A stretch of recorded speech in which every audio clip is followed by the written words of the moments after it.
I'm writing this from a supply closet in Building 32 at Johnson Space Center, Houston. The lights went out 14 minutes ago, and through the crack under the door, I can see something blue sliding across the linoleum like spilled mercury. My name is Tobias Caldwell.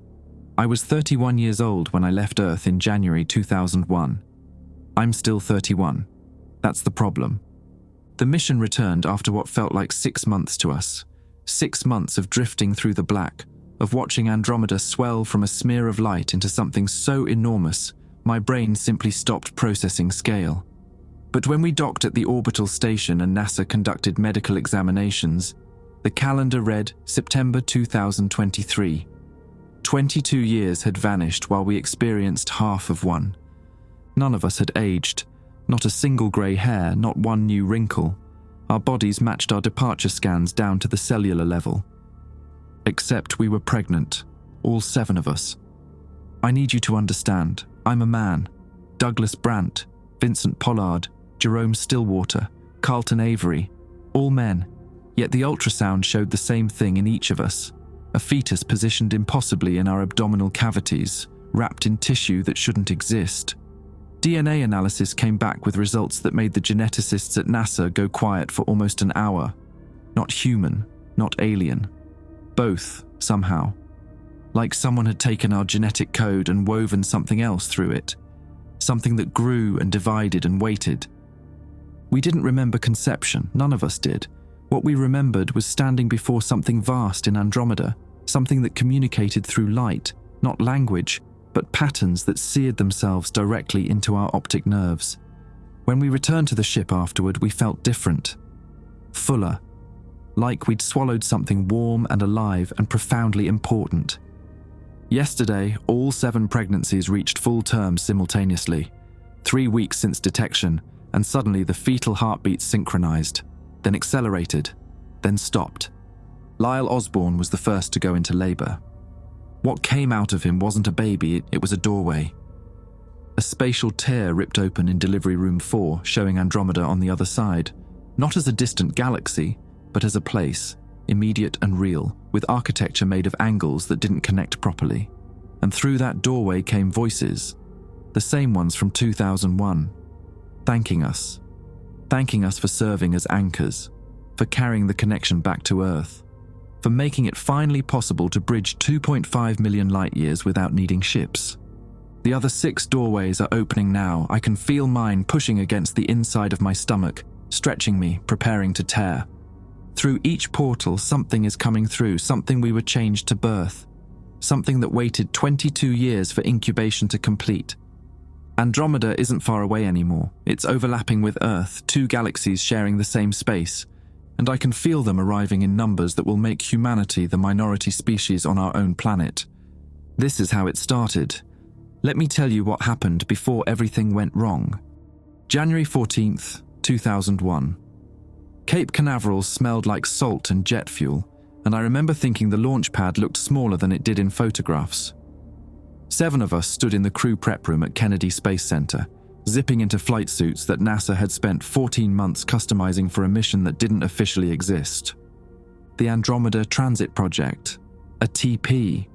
Even the name was boring on purpose, designed to slide past congressional oversight like water through fingers. "Caldwell, your helmet seal is crooked," Douglas Brandt's voice cut through the nervous chatter. He was mission commander, ex-Navy pilot, the kind of man who ironed his casual shirts. 53 years old, but moved like someone half that age. He crossed the room and adjusted my collar with fingers that didn't tremble, didn't hesitate. "Thanks," I said. "Don't thank me. Just don't suffocate before we leave the atmosphere." He almost smiled. Almost. The ship was called the Kerrigan, named after some administrator's grandfather who'd worked on the Mercury program. She was beautiful in the way military hardware can be beautiful. All function, no apology. Experimental faster-than-light drive that 3 physicists at JPL Pasadena had spent a decade perfecting. The math said we could reach Andromeda in 4 months. The math said we could come back. The math was wrong about a lot of things. I was the mission's lead geologist, a strange specialty for a trip to another galaxy, but NASA wanted soil samples if we found anything solid to land on. Vincent Pollard handled communications, a quiet guy from Baton Rouge who kept photographs of his nephews taped inside his locker. Jerome Stillwater was our medical officer, trained at Johns Hopkins, with a laugh that sounded like someone shaking a bag of gravel. Carlton Avery ran engineering, obsessive about documentation, the type who labeled everything in his personal quarters down to individual socks. Lyle Osborne handled navigation, former Air Force, divorced twice, spoke about his ex-husbands with a fondness that surprised me given how the marriages ended. And then there was Finch, Walter Finch, our pilot, who'd flown classified missions over territory the government still won't acknowledge exists. 7 men, 1 ship, 2.5 million light-years of nothing between us and whatever waited at the destination. The launch itself was smooth, or as smooth as being strapped to a controlled explosion can be. I bit the inside of my cheek hard enough to taste copper as the G-forces pressed me into my seat like a palm flattening dough. Then we were through the atmosphere, past the moon's orbit, and Finch engaged the experimental drive. The transition felt like dying, not painful, just wrong. Like my body knew it shouldn't be in 2 places at once, and for a fraction of a second, it was. Colors inverted, sounds stretched into frequencies I could feel in my molars.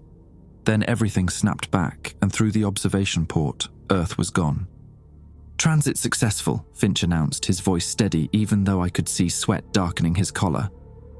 "We're in the corridor." The corridor. That's what the physicists called the space between spaces, the shortcut their equations had carved through reality. It looked like nothing. Literally nothing. Not black, not white, just an absence that the eye kept trying to fill with meaning and failing. 4 months in this, Vincent muttered, staring at the observation port. "I'm going to go crazy." "You were already crazy," Jerome said. "That's why they picked you." It got a weak laugh from the crew.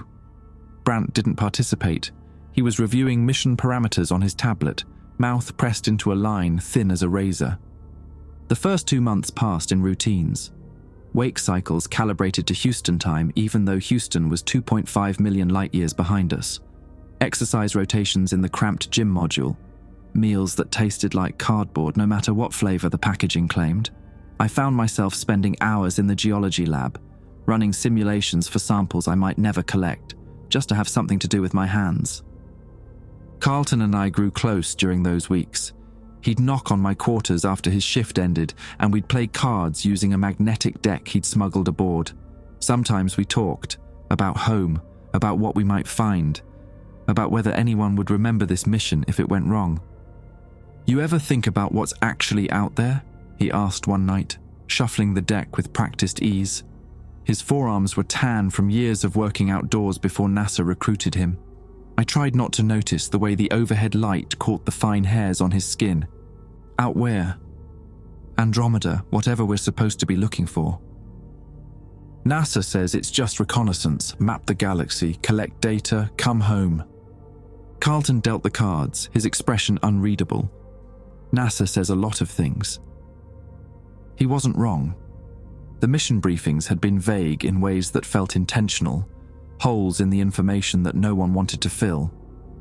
We knew we were going to Andromeda. We knew we had specific coordinates to reach. We didn't know why those coordinates mattered or who had provided them in the first place.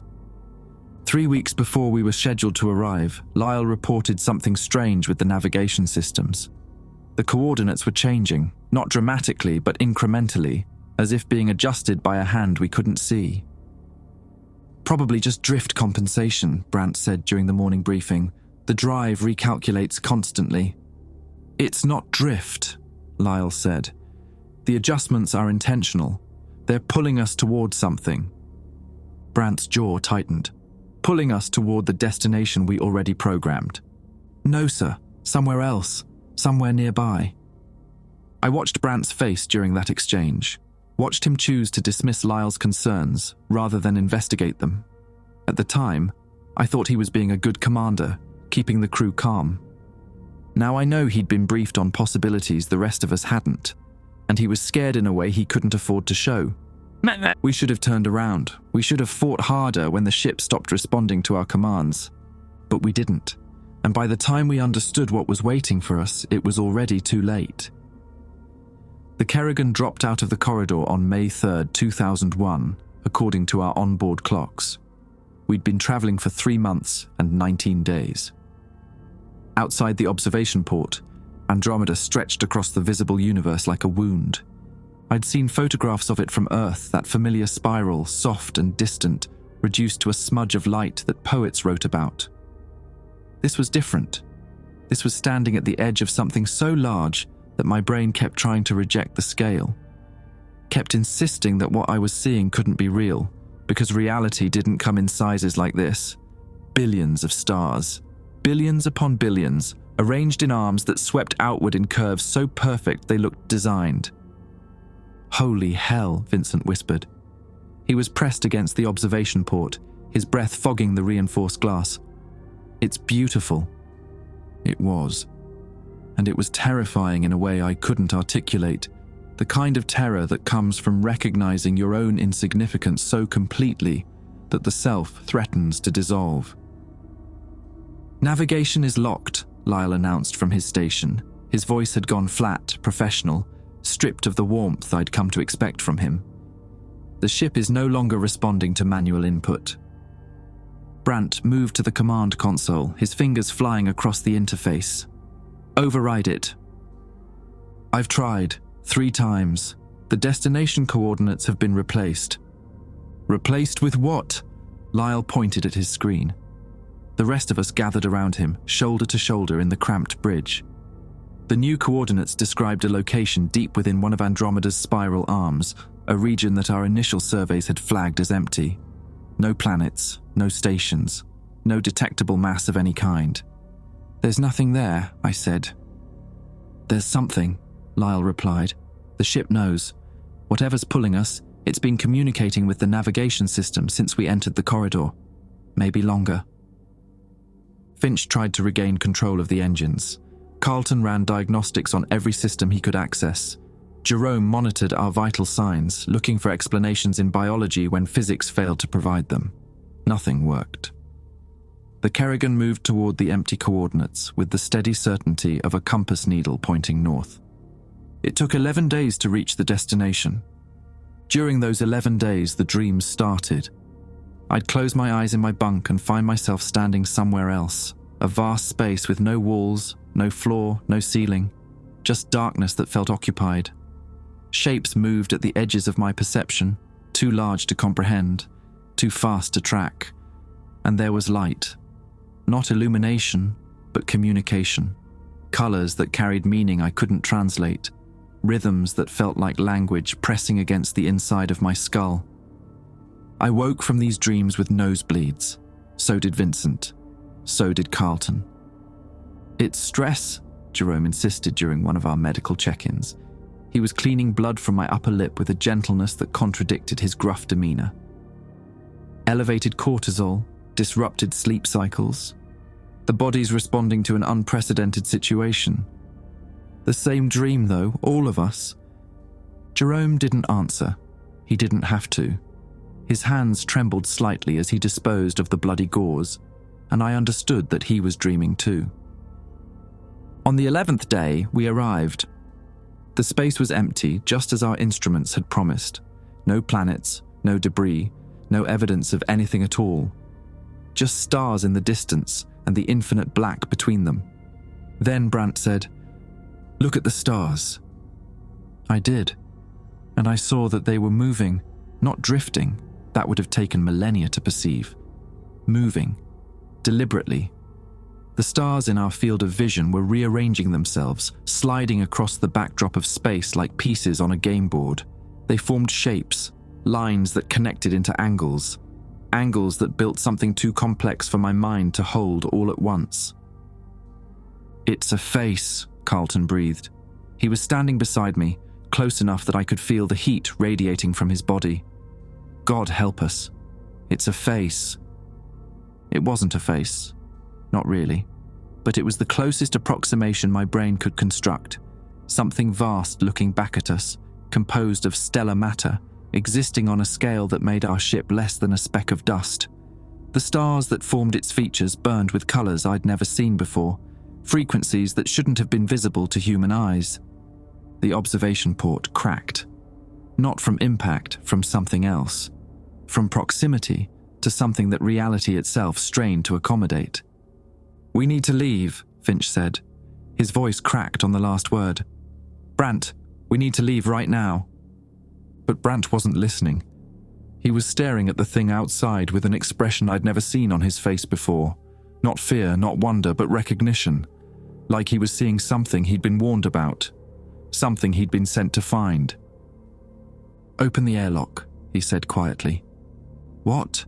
Multiple voices, including mine, overlapping in disbelief. "The forward airlock, open it!" "Commander, that's..." "It wants us to come outside." Brant finally turned to face us, and his eyes were wet with tears that caught the light from the observation port.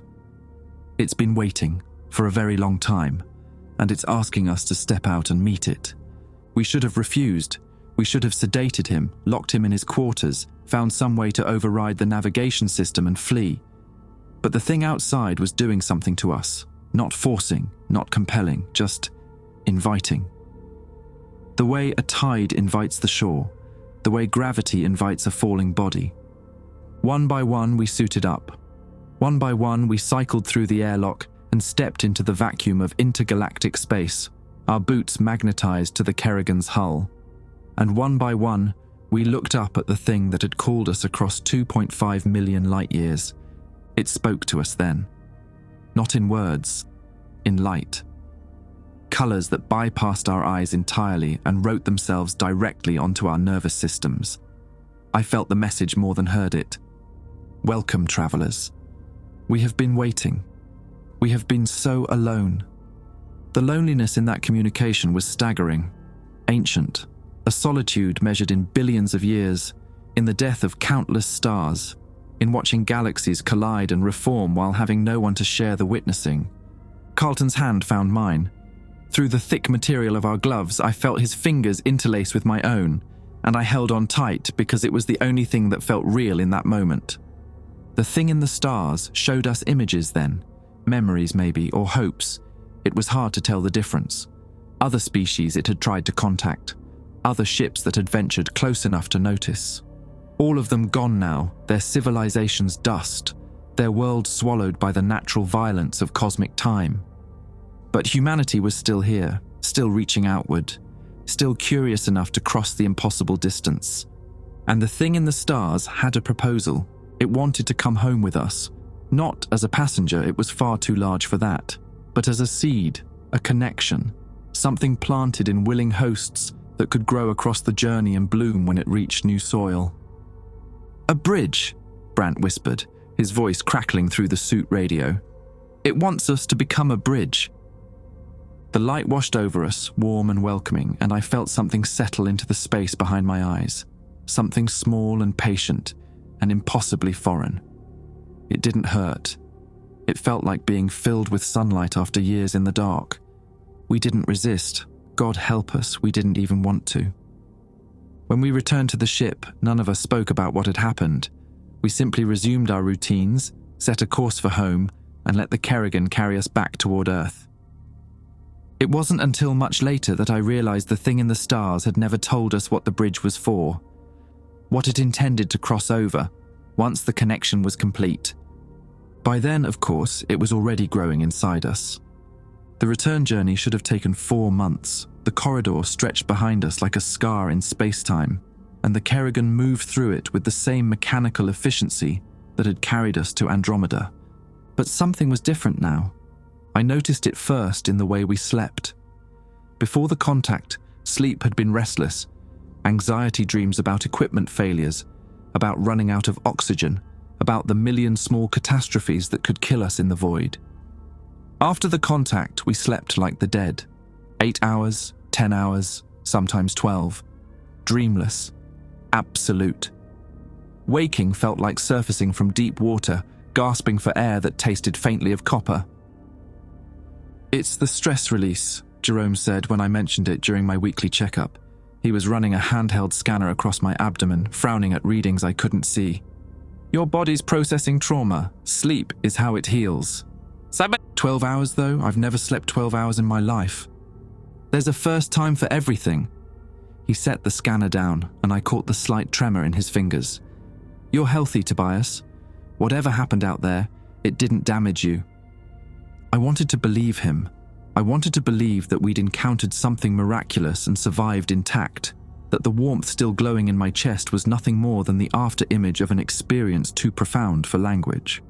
But I'd seen the way Jerome looked at his own reflection when he thought no one was watching, the way his hand drifted to his stomach, pressing against the fabric of his jumpsuit like he was checking for something underneath. 3 weeks into the return journey, Vincent stopped eating. It wasn't gradual. One day he was at the mess table with the rest of us, complaining about the freeze-dried eggs, and the next he was refusing meals entirely. He claimed he wasn't hungry, said the thought of food made him feel overfull, like he'd already eaten more than his body could process. "You need calories," Carlton told him. We were in the common area, the curved walls humming with the vibration of the engines. Vincent sat in the corner, his knees pulled to his chest, looking thinner than he had any right to after only a few days without food. "Your body's going to start eating muscle if you don't give it something else." "I know how biology works." Vincent's voice was flat, distant. "I'm not stupid. I can't.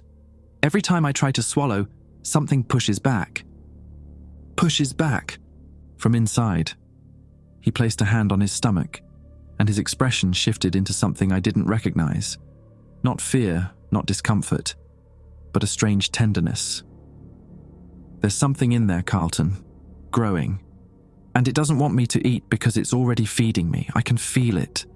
Nutrients moving through my blood that didn't come from food." Carlton and I exchanged glances. The same thought passed between us without words. He's losing his mind. But that night, I skipped dinner too. Not because I chose to, because my body simply wasn't hungry. The emptiness in my stomach had been replaced by a warmth that radiated outward, sustaining me in ways I couldn't explain. I found Carlton in the geology lab afterward, sitting in the dark, his face illuminated by the faint glow of a dormant terminal. "You felt it too," he said, not a question. I sat down beside him, close enough that our shoulders touched. "Yeah." "What the hell did we let inside us, Tobias?" I didn't have an answer. Instead, I reached for his hand in the darkness, and he let me take it. His skin was warmer than it should have been, almost feverish, and I could feel his pulse beating in a rhythm that seemed slightly off, like a song being played at the wrong tempo. "Whatever it is," I said, "we're in it together." He laughed, soft and bitter. "That's not as comforting as you think it is." But he didn't pull his hand away. The first visible sign appeared on Lyle. We were 6 weeks out from Earth when he stumbled into the medical bay, tearing at his shirt, his face pale and slick with sweat. Jerome and I were the only ones nearby. Everyone else was in their bunks, sleeping those long, dreamless hours that had become our new normal. "Something's wrong," Lyle gasped. "Something's really wrong." He pulled his shirt over his head and I saw it, a mark on his abdomen, just below his navel. Not a wound, not a bruise. A shape. Dark lines under the skin, arranged in a pattern that looked almost like circuitry, spreading outward from a central point that pulsed with faint bioluminescence. "Jesus Christ," Jerome whispered, "it doesn't hurt." Lyle was staring down at his own body like it belonged to someone else. "That's the thing, it doesn't hurt at all. It just appeared. An hour ago. I was lying in my bunk and I felt something shift, and when I looked down, this was there." Jerome grabbed his scanner and ran it over the mark. The readings made no sense. Biological tissue interwoven with something that registered as neither organic nor inorganic, a third category the equipment wasn't designed to classify. "The others," Jerome said quietly, "we need to check the others." We woke them. Brandt, Vincent, Finch, Carlton. One by one, they lifted their shirts, and one by one, we saw the same marks. Different stages. Some barely visible, others as pronounced as Lyle's, but all the same pattern, all the same location. All of us except me. "Check again," Carlton said, his voice tight. "Tobias, let Jerome scan you again." I lifted my shirt, bare skin, unmarked, ordinary. Jerome ran the scanner 3 times, each pass confirming what my eyes already told me. Whatever was growing in the others hadn't manifested in me yet. "Maybe you're immune," Finch offered, but the hope in his voice sounded hollow. "Or maybe I'm just slower." I pressed my hand against my stomach, feeling for any trace of the warmth that had sustained me for weeks. It was still there, that low, steady heat. "It's in me. I know it is. It's just not ready to show itself." Brant had been silent through the examination, his arms crossed, his expression unreadable. Now he spoke, and his voice carried the weight of command, even as it trembled around the edges. "NASA knew." We all stared at him. The coordinates, the mission parameters, none of it was random. Brant sat down heavily on one of the medical bay beds, suddenly looking every one of his 53 years. Before launch, I was briefed on a possibility. A signal that had been detected coming from Andromeda. Not radio, not electromagnetic. Something else. Something that our scientists couldn't explain but could triangulate. "You knew something was out there," Carlton said slowly. "And you didn't tell us." "I was ordered not to. The mission was reconnaissance. Make contact if contact was offered. Report back on what we found. They didn't expect." He gestured at our marked bodies, at the evidence of something none of us had agreed to carry. "They didn't expect this. But you knew it was possible." Brant didn't answer. He didn't have to. Vincent moved before any of us could react. He crossed the medical bay in 3 quick strides and drove his fist into Brant's jaw, knocking the older man backward onto the bed. Blood sprayed from Brant's split lip, bright red against the sterile white sheets. "You son of a bitch," Vincent spat. "You knew, and you let us walk into it anyway." Brant didn't fight back. He just lay there, blood dripping down his chin, his eyes fixed on the ceiling. "I'm sorry," he said. "I thought we'd have a choice. I thought they'd ask before they did anything." "They did ask," I heard myself say. The words came out quiet, almost gentle. We all felt it, the invitation. We could have said no. The silence that followed was worse than Vincent's anger. Because I was right, and everyone in that room knew it. The thing in the stars hadn't forced itself on us. It had offered, and we had accepted, seduced by warmth and welcome and the promise of connection with something greater than ourselves. We'd carried this back willingly, and now it was growing inside us, patient and purposeful, counting down toward a birth none of us could imagine. Lyle was the first to voice what we were all thinking. He was still staring at the mark on his stomach, tracing the lines with one finger, his expression caught between horror and something that looked almost like awe. What happens when they're ready to come out? Nobody answered. Outside the observation port, the corridor stretched on and Earth drew closer with every passing hour. Home, sanctuary, the only world we'd ever known. And we were bringing something back to it that would change everything. Earth appeared in the observation port on what our clocks said was July 7th, 2001. 6 months and 6 days since launch. We'd crossed 2.5 million light-years twice, encountered something beyond human comprehension and returned home carrying passengers we couldn't see. The planet looked exactly as we'd left it, blue and white and heartbreakingly beautiful, turning slowly against the black. I stood at the observation port with Carlton beside me. Neither of us speaking, just watching our world grow larger as the Kerrigan decelerated toward orbital approach. "We made it," Carlton said quietly. His hand found mine, fingers interlacing with a familiarity that had grown over the past months. The mark on his stomach had spread since Lyle's discovery, the bioluminescent lines now reaching up toward his ribcage. Mine had finally appeared 3 weeks ago, fainter than the others, but unmistakably present. "We made it," I agreed. But even as I said the words, something felt wrong. The radio had been silent since we'd entered the solar system. No response to our hails, no guidance from mission control, nothing but static on frequencies that should have been buzzing with communication. Brant had been trying to raise Houston for hours. His voice had grown hoarse from repeating our call sign, his composure cracking further with each unanswered transmission. "Maybe the equipment's damaged," Finch suggested from the pilot station. "The corridor could have affected our communications array." The array is fine. Carlton had checked it twice. We're transmitting. They're just not responding. It wasn't until we achieved orbit and synced with the International Space Station's transponder that we understood why.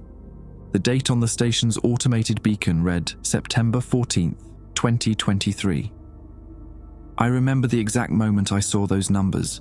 I remember the way my vision tunneled, the way my knees buckled, the way Jerome caught my arm before I could fall. 22 years. We'd been gone for 22 years. That's not possible, Vincent kept saying. He was pacing the bridge, his hands shaking, his eyes wild. That's not... The corridor. It was 4 months each way. That's what the calculations said. That's not... The calculations were wrong. Brant's voice was hollow. He'd aged more in the past 5 minutes than he had in the entire journey, not physically, but somewhere behind his eyes. Or they were right, and something changed them. They changed them. Lyle was staring at his stomach, at the marks that had grown so elaborate they looked like alien scripture. The things we're carrying, they needed time to incubate. 22 years of Earth time while we experienced 6 months. Why, I asked. Why would they need that long? Nobody had an answer. The orbital station was different than we remembered. Expanded, modernized, covered in solar panels and communication arrays that hadn't existed when we'd left. We docked without permission because there was no one to give it. The station was automated now, crewed only occasionally, and the section we connected to was empty. Brant sent a priority transmission on every frequency we could access. This time, someone answered. The voice on the other end was young, too young to have been working for NASA in 2001. He identified himself as Director Okonkwo, and when Brant explained who we were, there was a long pause before the response came. The Kerrigan crew was declared lost in 2004. You've been legally dead for 19 years. The quarantine began before we reached the surface. They sent a shuttle to collect us, sleek and silent, technology that looked like science fiction compared to what we'd trained on. The crew wore hazmat suits and spoke to us through helmet speakers, their faces invisible behind tinted visors. They took blood samples before we were even allowed to unbuckle our harnesses, and when they saw the marks on our bodies, the scanners in their hands started screaming alarms. "What are those?" one of them asked, his voice cracking with poorly concealed fear. "We don't know," Jerome admitted. "They appeared during the return journey." "Are they spreading?" "Yes."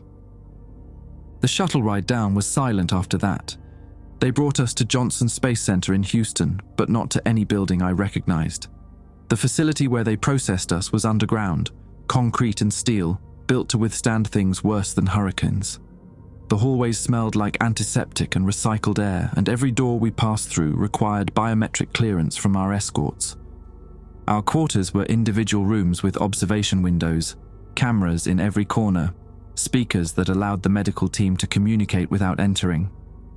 The beds were comfortable, the food was adequate, but the locks only opened from the outside and the windows were reinforced to withstand impact from within. We were prisoners. Politely, professionally, but unmistakably prisoners. The examinations started the next day. I lay on a table while machines I didn't recognize passed over my body, mapping the marks on my skin, measuring the thing growing in my abdomen. The doctors communicated with each other in hushed voices, using terminology I only half understood. "The fetal mass is approximately 14 centimeters, one of them said, encased in a tissue membrane that doesn't match any known biological structure. DNA analysis shows a chimeric composition, human genome interwoven with sequences we can't classify." "Is it viable?" another asked. "Unknown. The growth rate suggests it's been developing for considerably longer than 3 weeks, despite what the scans show. It's as if the gestation has been happening at a different temporal rate than the host body." The host body. That was me they were talking about.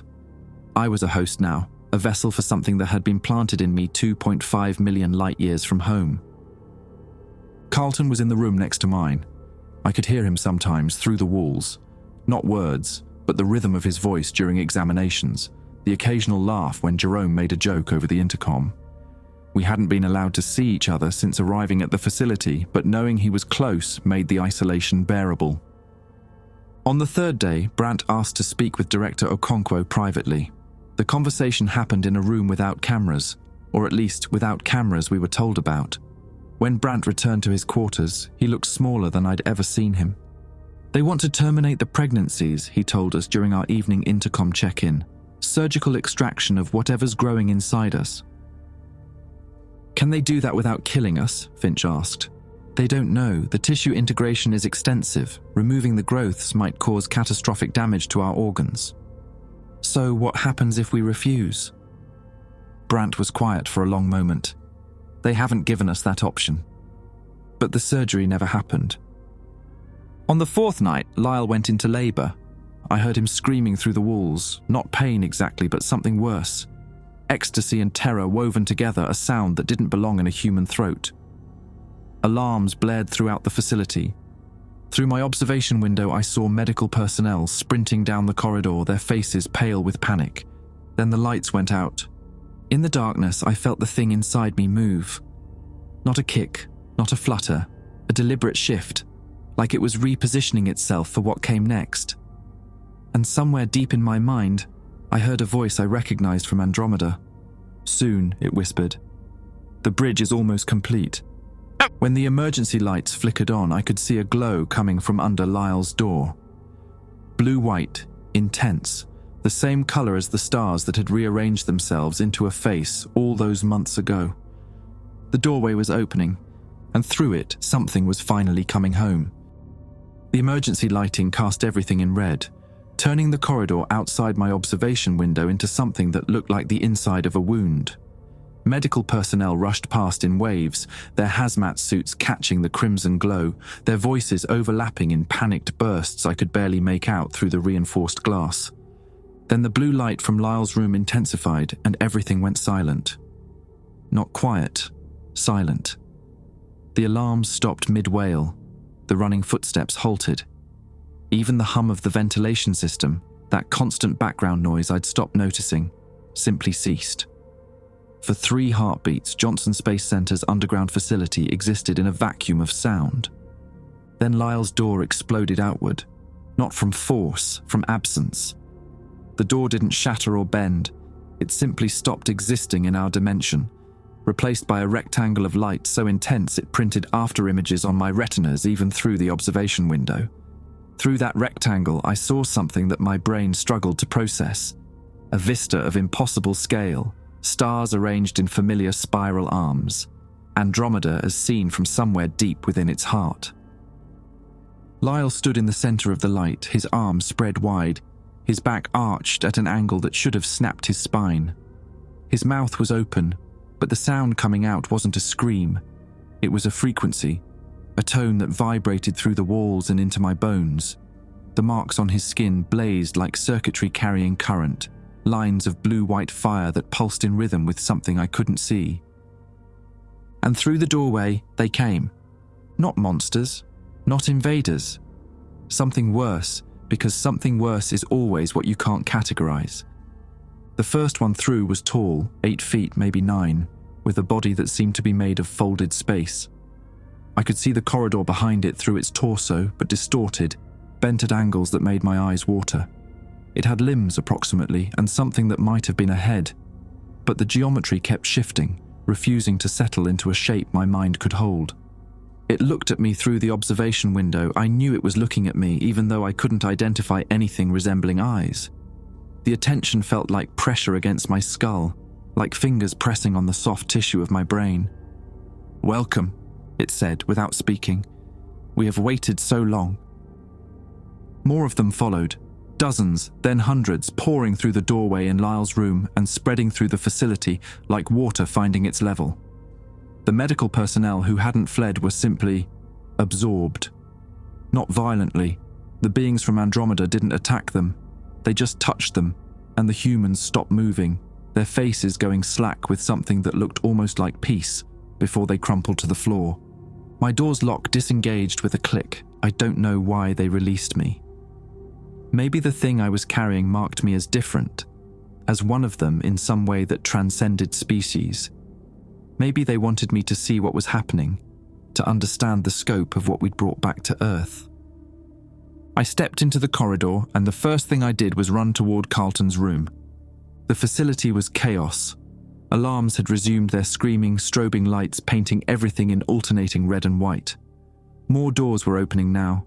Vincent's, Jerome's, Finch's, and from each one, that same blue-white light was beginning to glow. The beings from Andromeda moved through the halls with a grace that seemed wrong for creatures of their size, ignoring the security personnel who fired weapons that did nothing, who shouted commands that went unheard. Carlton was standing in his doorway when I reached him, his face pale, his eyes fixed on something down the corridor.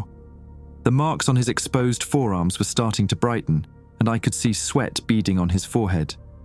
"It's happening," he said when he saw me. "I can feel it. The thing inside me. It's waking up. We need to move." I grabbed his hand, and the contact sent a spark of something electric through my palm. His skin was hot, feverish, thrumming with energy that seemed to build with each passing second. There has to be a way out of this level. "And go where?" Carlton laughed, and there was an edge of hysteria in it. "Tobias, look around. There's nowhere to go. They're not invading. They're arriving, like they were always supposed to be here, and we just finally opened the door." He was right. The beings from Andromeda weren't destroying the facility. They were inhabiting it.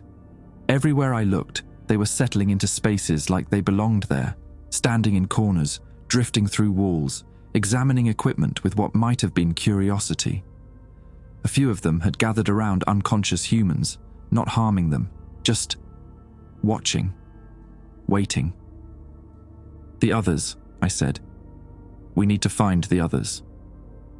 We found Jerome first, collapsed outside his room, his body convulsing as light poured from the marks on his skin. Two of the beings from Andromeda knelt beside him, if kneeling was the right word for what their bodies were doing, and one of them reached out with a limb that bent in too many places. "Don't touch him!" The words tore out of me before I could think, fueled by protective instinct that overrode every rational calculation about what these creatures could do to me. The being paused. It turned that eyeless attention toward me, and I felt the pressure again, the sense of something vast, examining something small. "He is completing the bridge," it said in my mind. "The process cannot be interrupted without damage." Damage to him or damage to you? Both.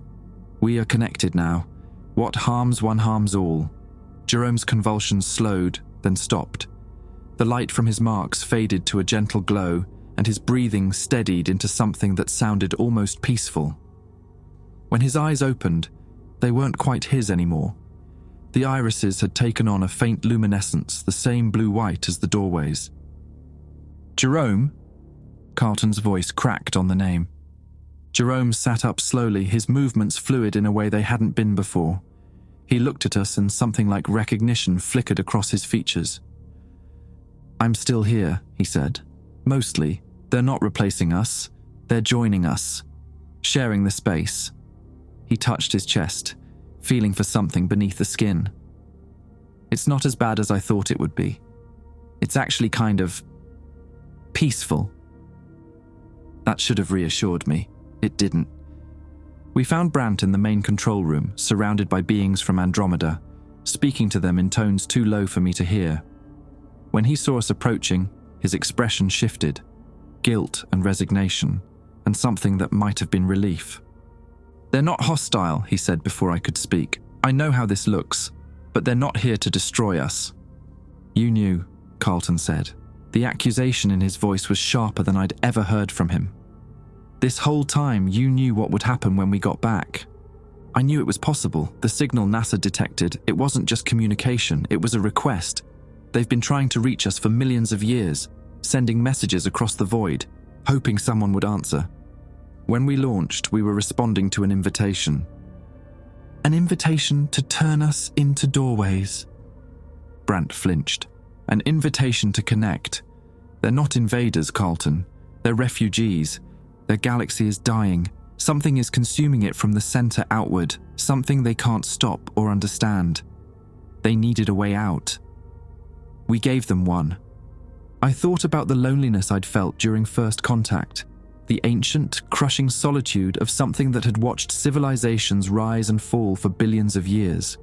The desperate hope in that light when it realized we could hear it. "How many of them are coming?" I asked. Brant was quiet for a long moment. "All of them. Everyone who's left. The 7 doorways we're creating. They're just the beginning. Once the bridge is stable, they can widen it, make it permanent, bring their entire remaining population through." "Their entire population?" Carlton's voice was flat. "And what happens to ours?" "Coexistence." Brant said the word like a prayer, like he was trying to convince himself as much as us. "They don't want to replace humanity. They want to live alongside us, share the planet, share the galaxy eventually." "And if we don't want that?" Brant didn't answer.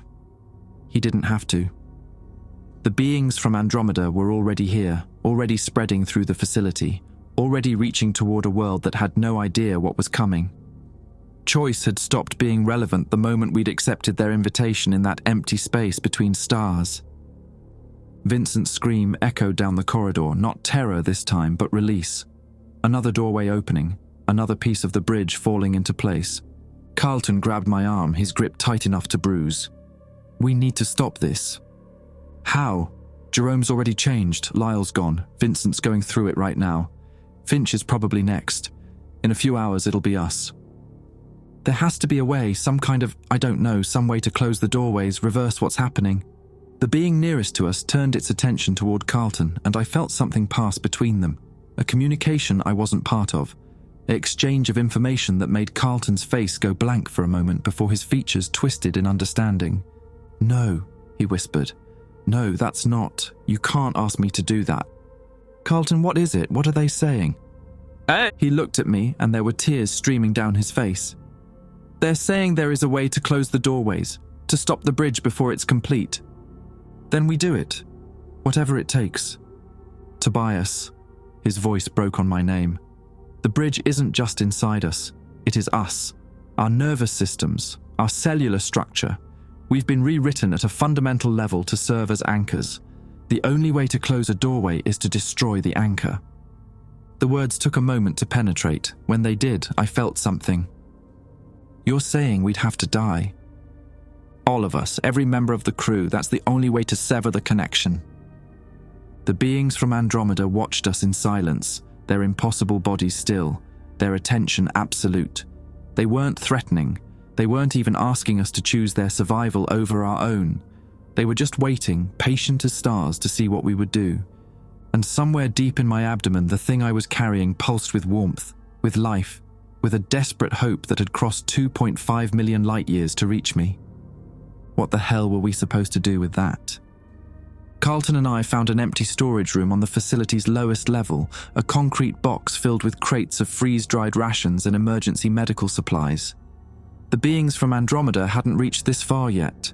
Or maybe they had and simply didn't care about 2 humans hiding among boxes of bandages and protein bars.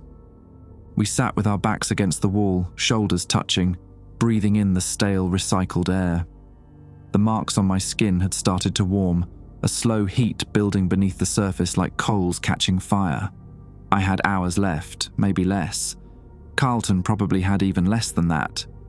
"I never told you why I joined the program," Carlton said, after a long silence. His voice was rough, scraped raw by everything we'd witnessed in the past few hours.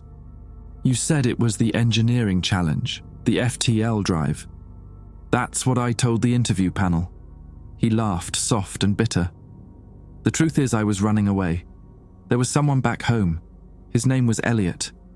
We'd been together for 6 years, engaged for 2. I didn't say anything, just listened, letting him fill the silence at his own pace. He got sick, pancreatic cancer, stage 4 by the time they caught it. 8 months from diagnosis to funeral." Carlton's hand found mine in the darkness, fingers interlacing with a grip that trembled slightly. "After he died, I couldn't stand being on the same planet as his grave. Couldn't stand walking past places we'd been together, eating at restaurants where we'd had anniversaries. So when NASA offered me a chance to leave Earth entirely, to go somewhere so far away that nothing could remind me of him." "You took it." "I took it. Ran 2.5 million light years just to escape a cemetery in Tallahassee. His laugh cracked in the middle. And now I'm going to die anyway, and I never even properly said goodbye. The warmth in my chest pulsed, and I felt the thing inside me shift, not painfully, but with a kind of awareness, like it was listening. I joined because I wanted to matter, I said. The words came out before I could stop them, confessions pulled loose by the gravity of the moment. 31 years old, never married, no kids, parents dead, one sister who stopped calling after I missed her wedding for a research trip. I looked at my life, and I saw nothing that would last. Nothing that would prove I'd been here at all. And now? Now I'm carrying something that might reshape human civilization, and all I can think about is how much I wish I'd called my sister back. Carlton turned to face me, and in the dim emergency lighting, his eyes were wet. The marks on his neck had crept higher, tracing luminescent lines along his jaw, making him look like something out of a fever dream. Beautiful and terrifying and heartbreakingly temporary. If we do this, he said quietly, if we find a way to close the doorways, to stop what's happening, we won't get to say goodbye to anyone either. We'll just be gone. 7 casualties of a mission that never officially existed. I know. Is that okay with you? I thought about it. Really thought. Not the reflexive heroism that movies trained you to perform, but the actual weight of choosing to end my own existence. No more sunrises, no more coffee, no more feeling Carlton's hand in mine, warm and solid and real. No, I admitted, it's not okay, but I don't think that matters. Maybe. We sat there for a while longer, just breathing together, existing in a pocket of quiet while the world changed around us. At some point, Carlton leaned his head against my shoulder, and I let myself pretend for just a moment that we were somewhere else. Somewhere safe. Somewhere with a future. Then the door opened and Jerome stepped inside. He looked different now, not dramatically, but in small ways that added up to something unsettling. The way he moved was too fluid, too precise. The faint glow in his eyes caught the darkness and held it. But his face was still Jerome's face, and when he saw us huddled together against the wall, his expression softened into something like sympathy. They sent me to find you, he said. They want to talk. The beings from Andromeda. They don't call themselves that. They don't really have a name. Names require boundaries, and they think of themselves as one continuous thing spread across billions of bodies. Jerome sat down across from us, folding his 2 fluid limbs into something approximating a casual pose. But yes, they want to explain something. They think it might change your decision. What decision? You already told us. The only way to close the doorways is for all of us to die. That's true, but there's something else they didn't mention. Jerome's glowing eyes met mine, and I saw the man I'd known still in there, buried beneath layers of something alien but not entirely erased. They're not just fleeing their galaxy, they're fleeing something specific, something that's been hunting them for longer than Earth has existed. Hunting them? They call it the Hollow. It's not a creature, not exactly, more like a process, a wave of unmaking that started at Andromeda's core and has been spreading outward for 3 billion years, consuming everything in its path. Stars, planets, the beings themselves. Nothing survives contact with it. And they're bringing that here? Carlton's voice rose with alarm. They're running from something that destroys everything, and they're leading it straight to Earth? No, Jerome shook his head. The Hollow can't cross the void between galaxies on its own. It needs infrastructure, the same kind of infrastructure they use to travel. If they come here, they'll destroy their bridges behind them. Seal the connection. The Hollow won't be able to follow. But if we destroy the bridges first, then they're trapped, all of them. Everyone who hasn't made it through yet will be consumed when the Hollow reaches them. We're not just talking about the beings in this facility, Carlton. We're talking about billions, an entire civilization. I let that number sink in. Billions of lives, weighed against the uncertainty of what their presence might mean for humanity. It wasn't a calculation I knew how to make. Why didn't they tell us this before? I asked. Because they didn't want it to influence your choice. They believe consent has to be freely given, not manipulated through guilt or obligation. If you decide to close the doorways, they'll accept that. They won't fight back. They'll just end. That's insane. How can they be so calm about extinction? Jerome's expression shifted into something I couldn't read. Human emotions filtered through alien understanding. They've been facing extinction for 3 billion years. They've made peace with it. What they haven't made peace with is the idea of forcing another species to save them against their will. They'd rather die than become the thing they're running from. Carlton stood abruptly, pacing the small room with jerky, agitated movements. The marks on his skin were brightening faster now, pulsing in visible waves. He had less time than I'd thought. "This isn't fair," he said. "None of this is fair. We didn't ask to be chosen. We didn't ask to carry this decision." "No one ever asks," Jerome replied gently. "That's what makes it a burden." I pushed myself to my feet, swaying slightly as a wave of heat rolled through my abdomen. The thing inside me was waking up, preparing itself for whatever came next. I could feel its anticipation, its longing, its desperate hope. And underneath all of that, I felt something else, its fear. Not of death, of failing. Of being so close to safety only to have the door slam shut. "How long do we have?" I asked. "Before all the doorways open?" "Finch went into labor 20 minutes ago. Brant is showing early signs. You two are the last. And based on your progression, I'd estimate 3 hours for Carlton, 5 for you." "And the beings, how many have come through so far?" "A few thousand, the vanguard. The rest are waiting on the other side, holding the bridges open until the full connection is established."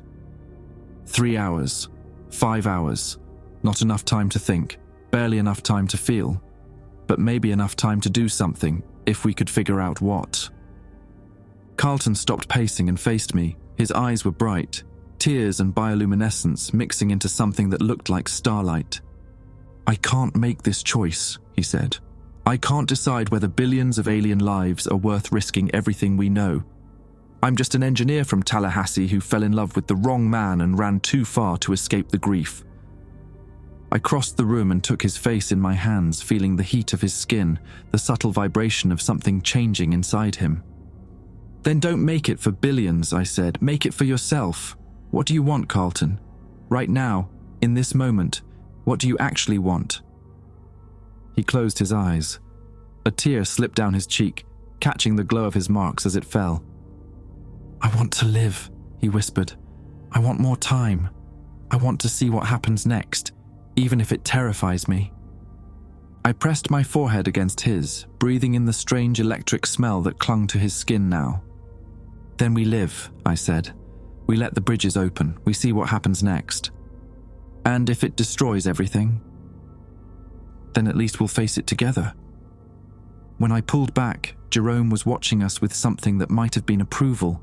Or maybe it was just the alien intelligence behind his eyes, calculating probabilities, weighing our choice against outcomes we couldn't imagine. Either way, the decision was made. Now we just had to survive what came after. Carlton's transformation began 40 minutes after we left the storage room. We were in the main corridor, making our way toward the control center where Brant had been coordinating with the beings from Andromeda, when Carlton stumbled. His hand tightened on mine with sudden, crushing force, and when I turned to look at him, his entire body was rigid, every muscle locked against something happening inside. "It's starting," he gasped. The marks on his skin blazed white-hot, so bright I had to squint against the glare. "Tobias, I can feel it. I can feel them." I caught him as his knees buckled, lowering us both to the floor. His back arched the same way Lyle's had, spine curving at an angle that looked like it should hurt, but his face showed no pain. Only wonder, only terror, only a kind of ecstasy that didn't belong on human features. "Stay with me." I held his face, trying to keep his eyes focused on mine. "Carlton, stay with me. You said you wanted to live, remember? You said you wanted to see what happens next." "I am." His voice had changed, layered now, harmonics underneath that weren't his. "I'm seeing it, Tobias. I'm seeing everything. The stars, the bridges, the hollow eating its way through the outer arms. They're so scared. They're so grateful they never thought anyone would let them through." The light from his body intensified and I felt something tear, not physically, but dimensionally. The air beside us split open like fabric, revealing that impossible vista I'd seen before. Andromeda from within, close enough to touch. Through the doorway, I saw them waiting, thousands upon thousands pressed together at the threshold, their folded space bodies trembling with anticipation, and beyond them, at the edge of perception, something dark, something that moved like absence itself, swallowing the light of distant stars as it approached, the hollow, coming for them, coming fast. Carlton's body lifted from the floor, suspended in the center of his own doorway, his arms spread wide. The marks on his skin had become something else now, not just luminescent lines, but actual circuitry, channels through which energy from another galaxy poured into ours. "Go," he said, and his voice was both his and theirs, human grief wrapped around alien hope. "Tell them to go. There isn't much time." The beings surged forward. They passed through Carlton's doorway in a flood, their impossible geometries sliding into our reality, with a sound like ice cracking over deep water. Each one that crossed left a trace of itself in him. I could see it happening, layers of consciousness settling into his nervous system, joining rather than replacing. I should have been horrified. I should have tried to stop it, to close the doorway, to save what remained of the man I'd started to love. Instead, I held his hand and let him become something new. The flow continued for what felt like hours, but was probably only minutes. Beings of folded space streamed through Carlton's doorway, through the other doorways throughout the facility, pouring into Earth like water finding cracks in stone. Some of them paused as they passed, their attention brushing against me with something that felt like gratitude. "Thank you," they whispered. "Thank you for choosing us." When the last of them came through, Carlton's body lowered slowly to the floor. The doorway behind him flickered, destabilized, began to close. But through the narrowing gap, I saw the hollow arrive. It wasn't a creature. Jerome had been right about that. It was a process, a wave of unmaking that erased everything it touched, leaving behind not darkness, but nothing. The stars in its path didn't go out. They simply ceased to exist. Their light, their gravity, their history all unmade in an instant. The beings who hadn't made it through, stragglers, the elderly, the ones who'd stayed behind to hold the bridges open, turned to face it. They didn't run, they didn't scream. They just stood there, watching their end approach with the same patient acceptance Jerome had described. Then the doorway snapped shut and Andromeda was gone. Carlton lay motionless on the floor, his chest rising and falling in shallow breaths. The marks on his skin had faded to a gentle glow, soft as moonlight on water. When his eyes opened, they were his eyes again, brown, warm, human, but with something else behind them. Something vast looking out through a window that hadn't existed before. "Hey," I said, my voice cracking. "Hey yourself." He smiled, and it was Carlton's smile, crooked and self-deprecating and achingly familiar. That was a lot. "Are you still you?" "Mostly. There are others in here now. Passengers, I guess you'd call them. But they're quiet, respectful. They know this is my body, my life. They're just along for the ride." I helped him sit up, keeping my arm around his shoulders, because I wasn't ready to stop touching him yet. The facility around us had transformed. Beings from Andromeda occupied every corner, their folded space bodies casting strange shadows on the walls. But they weren't threatening. They were settling in, making themselves at home. "The others," I said, "Jerome, Lyle, Vincent, Finch, Brandt, are they?" "The same. Changed but not erased. The beings who came through each doorway are bonded to the host who carried them. 7 anchors, 7 communities. It's how they've always traveled. Symbiosis rather than conquest." "And the ones who didn't make it through?" Carlton's expression flickered with borrowed grief. Gone. The hollow took them. But enough survived. Enough to rebuild, eventually. To find a new way of existing in a galaxy that isn't dying. The heat in my abdomen pulsed, and I remembered with sudden clarity that I was still carrying something. Still anchored to a doorway that hadn't opened yet. "What about me?" I asked. My transformation hasn't started. Carlton placed his hand over my stomach, and I felt the contact resonate through whatever was growing inside me. You're different. The being you're carrying, it's not like the others. It's older, more central. Central to what? Before he could answer, the facility's lights flickered. Not the emergency strobes this time.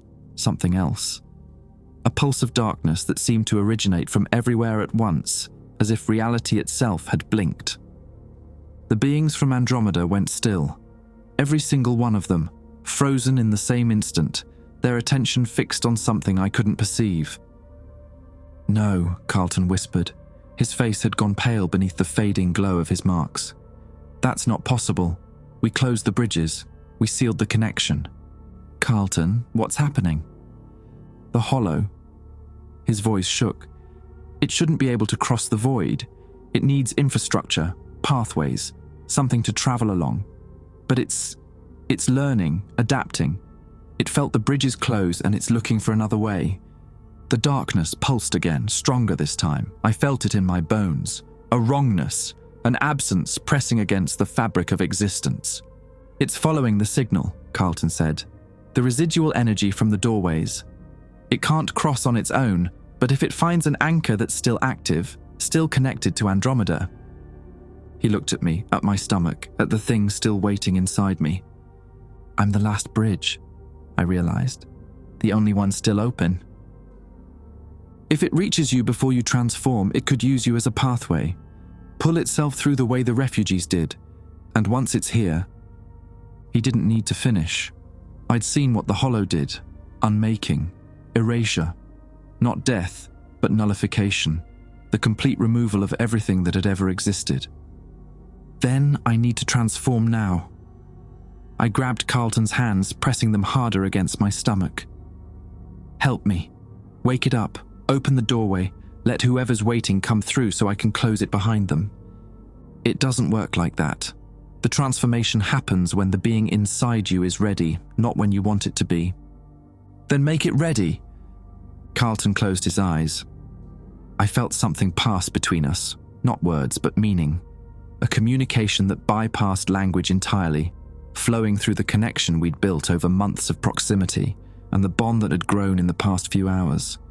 The warmth in my abdomen flared, and the being I'd been carrying since Andromeda finally woke up. It wasn't like Carlton's transformation. There was no light, no lifting from the ground, no visible doorway tearing open beside me. Instead, I felt myself expand, my consciousness stretching outward, incorporating perspectives I'd never had, memories that spanned billions of years. I saw the birth of stars, the formation of galaxies, the first stirrings of life in hot vents at the bottom of primordial oceans. I saw the hollow begin, a mistake, an accident, a process that started small and grew until it consumed everything it touched.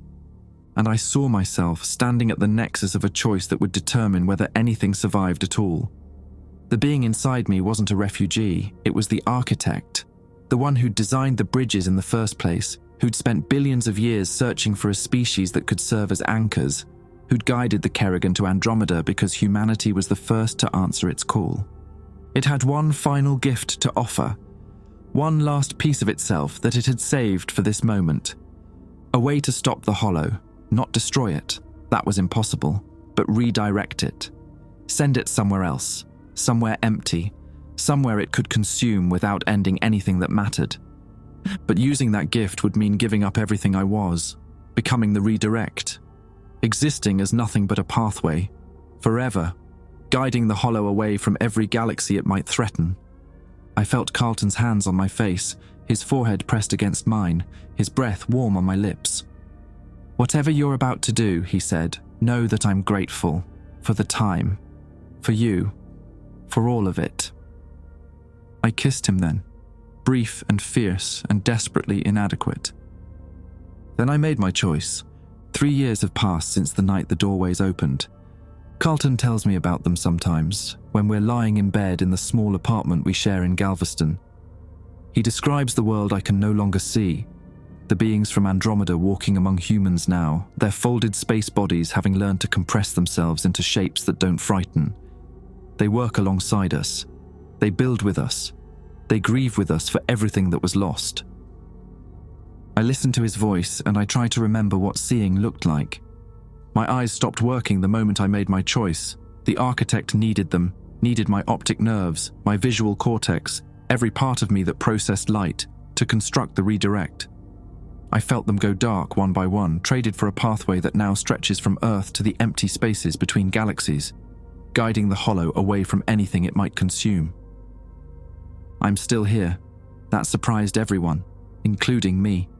The architect had expected the process to dissolve my consciousness entirely, to reduce me to pure function. But something held on. Some stubborn human part of me refused to let go, clinging to existence even as everything else was repurposed.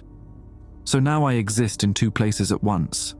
Here, in Galveston, feeling Carlton's warmth beside me and smelling the salt breeze through our open window. And there, in the void, stretching across impossible distances, feeling the hollow follow my signal away from worlds it will never reach. It doesn't hurt. The hollow, I mean. When it touches me, and it touches me constantly, endlessly, a pressure that never stops, it feels like nothing. Literally nothing. An absence so complete that my mind can't process it as sensation. But I've learned to live with nothing. I've had 3 years of practice. Carlton says the beings from Andromeda consider me sacred now. A saint, almost, though they don't use that word. They've built something in my honor, a monument at Johnson Space Center, where the facility used to be. He described it to me once. A sculpture made of light and folded space, shaped like a human figure with arms outstretched, reaching towards something no one else can see. I told him it sounded pretentious. He laughed and kissed my forehead and said that was exactly why he loved me. The other crew members visit sometimes. Jerome brings books and reads to me in his layered voice, human words carrying alien harmonics. Lyle plays music, guitar, badly, but I don't mind the wrong notes. Vincent argues with me about politics, treating me exactly the same as he did before everything changed, and I'm grateful for that normalcy. Finch and Brandt keep their distance, not out of cruelty, but out of guilt. They carry the weight of what they knew and didn't tell us, and I've forgiven them, but they haven't forgiven themselves. At night, when Carlton is asleep and the apartment is quiet, I reach outward along the pathway I've become. I feel the hollow following me, patient and relentless, consuming the emptiness I lead it through. And beyond it, in the places it will never reach, I feel the scattered survivors of Andromeda beginning to rebuild. They named their first new settlement after me. Carlton read me the announcement, his voice thick with emotion he tried to hide. I didn't know what to say, so I said nothing. But later, alone in the dark that is now my permanent home, I smiled. I went to Andromeda looking for proof that my life mattered. I came back as something that will protect 2 galaxies forever. I think that counts.